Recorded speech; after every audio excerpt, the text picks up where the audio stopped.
What's up, everybody? Tony here from Epic. Today we're going to do a literature review on a very interesting topic, and that is how much time from when we warm up as a competitive athlete, whatever that athletic domain is, how much time do we have before we start to lose the benefits of the warm up? So this study here was looking at Olympic caliber boxers and their preferred warm-up techniques and how long they had before they started to lose those advantages of the warm-up. The title of this study was Warm-Up Practices in Elite Boxing Athletes, Impact on Power Output. Researchers were Brian Cuniff, Mark Ellison, Mike Loosemore, and Marco Cardinale. It's from July 2017. So what they measured for their objective metrics were temperature, body temperature, core temperature, and skin temperature. They also looked at heart rate and upper and lower body power output through concentric bench press effort and the counter movement jump, also a drop jump.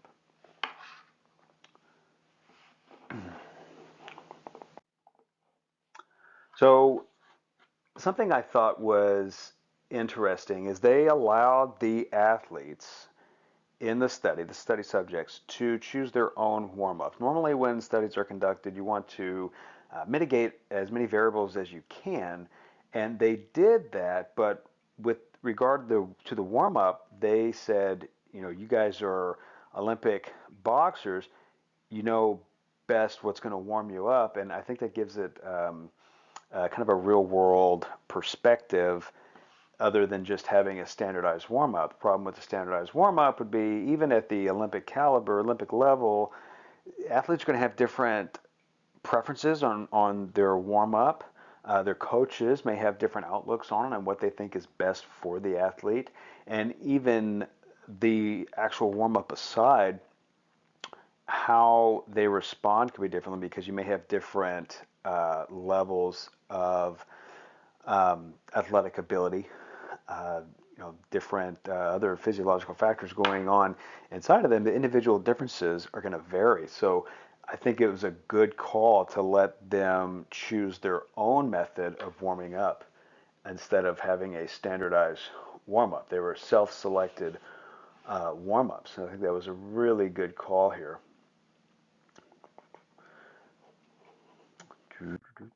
So here you can see the outline for the study. You see they had the warm-up, and then they had a time period of 25 minutes before they started the contest, which was a simulated boxing match. So they had their chosen warm-up, and then they looked at other sports and including boxing to see about how much time these athletes normally have to contend with from the time they finish their warm-up to when they actually start the contest. Now you can imagine at the Olympic level for boxers, there's going to be a lot of pageantry and the TV aspect of fighting. You see that with MMA as well. Really any televised sport, you're going to have commercial breaks and all these things. The point being there's going to be time between when you actually finish your warm-up and when you start the contest. So that cool down period, they looked at about how much time that is. And they looked at swimming was one of them, and of course boxing, other literature that has been performed on these subjects. And they found it's about 20-ish minutes. So they stretched it out a little bit to 25 minutes.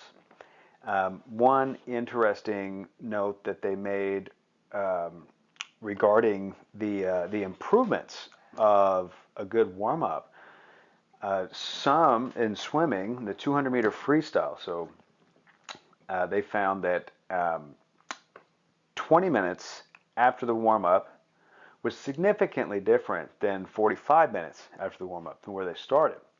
You see a pretty significant detriment in the performance. 20 minutes versus 45 was about 1.5% greater than 45 minutes, which was interesting. So I think you can say with fair certainty that that would apply to other sports as well. If you wait too long after you're done warming up, you're going to start to lose those benefits of the warm-up. So for this study, what they did is they had the actual contest was 4 2-minute rounds of sparring followed by some pad work. And these boxers were all geared up just like they normally would be for any boxing bout. So their hands are wrapped. They're wearing 16-ounce gloves. They've got headgear and groin protection as well. And so they set as many environmental factors as they could to control for those variables, set it up just like a normal boxing match that they would have. They had 1 minute rest in between each round, which again set up very similar to how a boxing match would be. So here you can see these images taken straight from the study. Very interesting take on what they were looking at. So when they were assessing core temperature, they had them take this little, it's a little, basically a thermometer that you swallow, and they're checking core temperature from inside their body. They also took temperature readings from the skin, so they had different perspectives of the temperature regulation going on within each athlete. It's very interesting that they did that. So on this side, you can see this is pre-warm-up, post-warm-up. Between the gap period here is at 15 minutes and 25 minutes, and then right after the boxing bout itself. You see different changes in their temperature ratings there. And this is also, this is the skin temperatures here. So you can see that the varying temperatures between the different time periods within the study. Very interesting. So looking at this slide here, more interesting takes and graphic representation here on their objective metrics they chose for performance output. So you can see here was right after the warm-up. These are the gap periods at 15 minutes and 25 minutes. And this was right after the boxing match itself, or the simulated boxing contest. So you can see at the end of the warm-up, their performance was pretty good.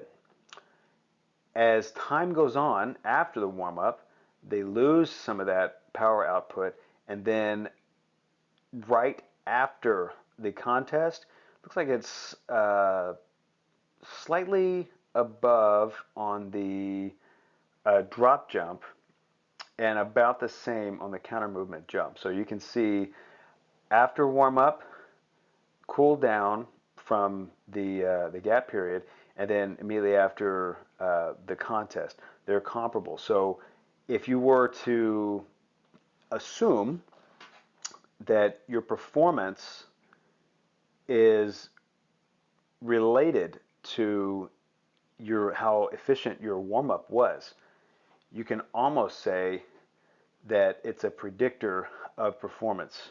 I think that's probably a fair assessment, at least based on this information here. And here you see their power output in the concentric bench press. You can see we have after the warm-up, the 25-minute gap, and then right after sparring. Looking at this graphic, you can see the heart rate that they measured throughout the throughout the study for each part. So you have the white is the warm-up period, the black is the gap period, and then the actual boxing activity is the striped portion. So you can see that the amount of effort they put in and how much and what zone they're in. They're at 50 to 59%, 60 to 69%, 70 to 79, 80 to 89, and 90 to 100% max heart rate, percentage of heart rate over time.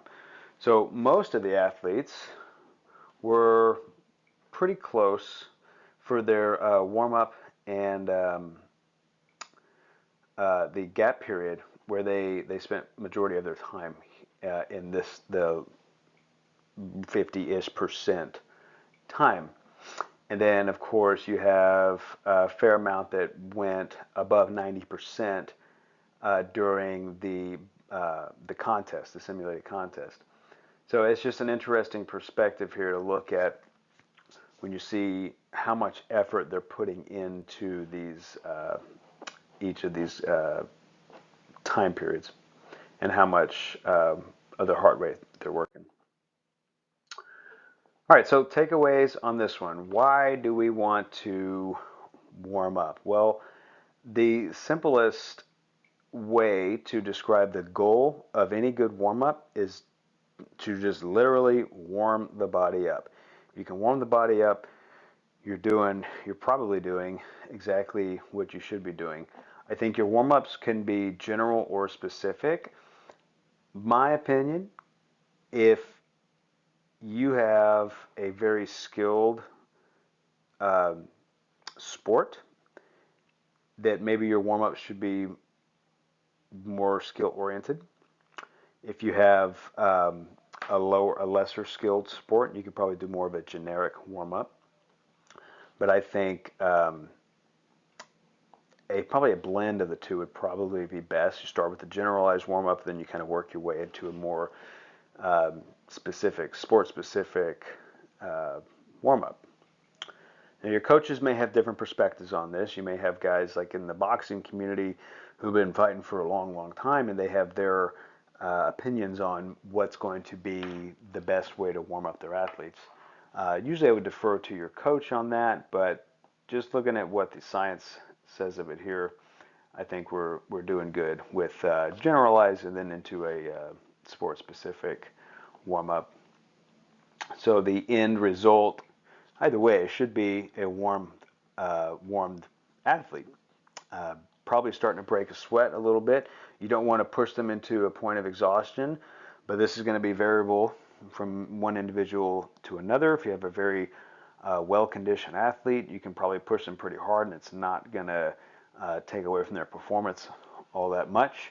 I would just be aware of what you have to deal with as far as your athletes go. So in the study, the researchers cite some major advantages to the warm-up, and it's increased muscle and tendon compliance, elevated blood flow to the muscles, acceleration of metabolic reactions, and faster nerve conduction. So you get better and more efficient movement, which is exactly what you want, especially in boxing. A lot of it comes down to efficiency and managing your movement so you're not overexerting yourself trying to make up for a lack of efficient movement. So warm-ups are important, but they do have limitations. So understand that warm-up is only going to benefit you for so long, and I think the study did a good job of citing that. There are limitations. In this case, we're saying 25 minutes. 25 minutes is about as long as you can go in between finishing the warm-up before the contest begins, that you're going to start to see some decreases in the performance output, and you start to lose the advantages. Once your body starts to cool down, then you start to lose the advantage there. So I think the biggest takeaway from this whole study is that 25-minute marker. Um, there's going to be individual differences from one person to another where you may see those benefits last a little bit longer, but I think on average you can say about 25 minutes from the time you finish warming up to the time the contest starts. If you're within that window, you're probably still good. You start going outside of that, if it looks like you're going outside of that, maybe consider keeping some sweats on or just lightly moving just so that you stay warm. If you think about what's going on backstage at an event like this, like boxing or MMA or some other event where there's going to be delays between, we have other matches going on. Uh, think about when the athlete finishes warming up, all the things that are going to be going on in between finishing the warm up and actually starting the bout. If you think about, let's say, boxing or MMA, you've got each athlete has to do this, so it's going to be twice as long. So you've got, you end your warm up. Let's say you go straight to backstage. You've got the walkout, the announcements, the refs have to check out each athlete to make sure you're taped up, to make sure you're wearing proper equipment, all these other things. And then you're going to take your corner, and that's going to happen again because the next fighter is going to come out. So that alone could probably take 10 or 15 minutes. You don't know. On the bigger stage, maybe even longer. So it's important to consider how much time you expect in between warming up. So you may wind up pushing that warm up until your name is being called so that you can maximize the benefits of these warm ups as much as you can. So limitations of this particular study, while I do think it was a good study, there's only 6 subjects. So any study that only has 6 subjects, probably not something you want to just like take home and say, this is what we're going to do based on this single study. In spite of that, I think the 25-minute mark is still good. Just as a general rule, if you can stick by that. Future research on this will probably look at not only more subjects, but probably other sports as well. This was specifically looking at boxers, so I understand it would be hard to find Olympic caliber boxers that can participate in the study for whatever reason. So those limitations, I wouldn't hold it against them. It's still, they're important to consider here. Another limitation here that I think, again, they did a good job of trying to contend with this, but it's very difficult to do. The contest itself, trying to account for all the variables in any given live contest is almost impossible. Aside from the fight itself, there's a lot of internal stressors being applied to each athlete. And at the sympathetic overdrive, it's difficult to account for that. So, is the warm-up efficient? It may be. Everything about the warm-up may be done perfectly. The training camp might have been done perfectly, but then you have this individual athlete who may not handle the kind of stress from the cameras and the audience and all these things quite as well as another fighter. And that could severely impact them when it comes to athletic performance. So there are other variables that just, when you have live events like this, it makes it really difficult to contend with. Still, they did try to do that as best they could. The environmental factors were controlled as best they could. But either way, I think, based on this study, 25 minutes is a good rule of thumb. If you do your warm-up, as long as you don't go past roughly 25 minutes, post your warm-up before your match begins, before the sport begins, whatever it is, I think that's a good general rule, and we'd all be better off for sticking with roughly 20 minutes, 20, 25 minutes, and you'll be good.